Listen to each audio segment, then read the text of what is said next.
Okay, question 16.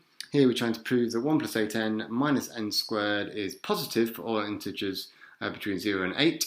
A couple of ways of doing this. One would be to use the graph. So a sketch of a negative n squared graph would be an n shape. Okay, and what we'd be looking to prove would be that the axes or the roots are such that when n is 0, so that was n and that was y, when n is 0 we'd get a positive output, and when n was 8 we'd also still get a positive output, and in that case we could be confident that all the values in between would also have positive outputs.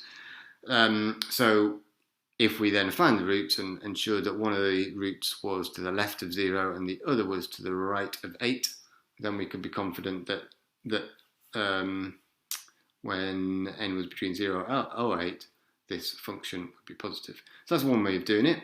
But I'm going to go through a proof by exhaustion method, which is as simple as substituting in all the different values. So starting with n equals 0, if we substituted that into the function, we would have 1 plus 8 times 0 minus 0 squared, which is simply just 1. And 1 is greater than 0, so it's positive. Okay, and we simply repeat this line of working out for all the values we need. Okay, so n equals 1. We have 1 plus 8 times 1 minus 1 squared. So that'll be 8 plus 1 is 9. Take away the 1. Back to 8 again, which is greater than 0.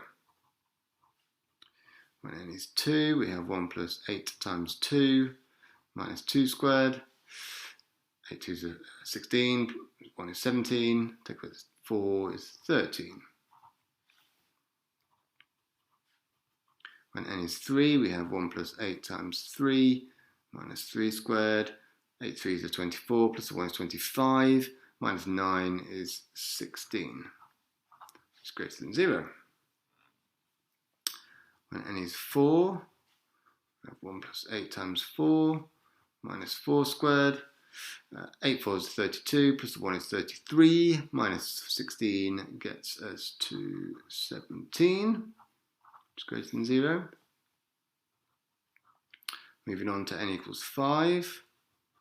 1 plus 8 times 5 minus 5 squared. 8 5 is 40, plus the 1 is 41, minus 25 gets us back to 16.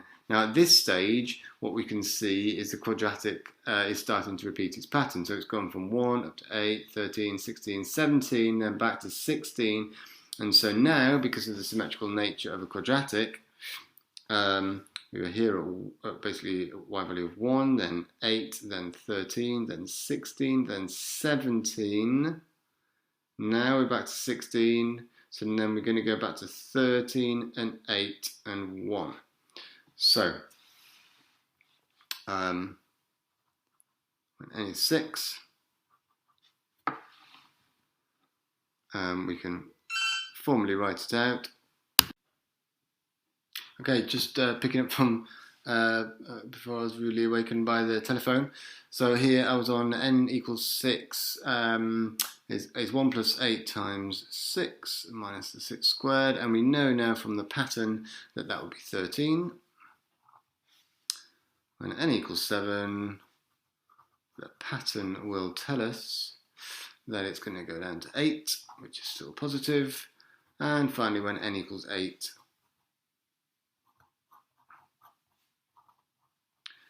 the pattern tells us it will be down to 1, which is still positive. So what we finished with then, if I can fit this on the screen, when n equaled 0, our value of 1 plus 8n minus n squared was 1, which is positive, and that continued to happen, got even higher in fact, all the way through the n values, all the way up to 8, when it came back down to 1 again, but that's still positive. So what we can conclude then, therefore, 1 plus 8n minus n squared is positive, greater than 0, for all integers between 0 and 8, so we can write that as n greater than or equal to 0, less than or equal to 8. Conclusion.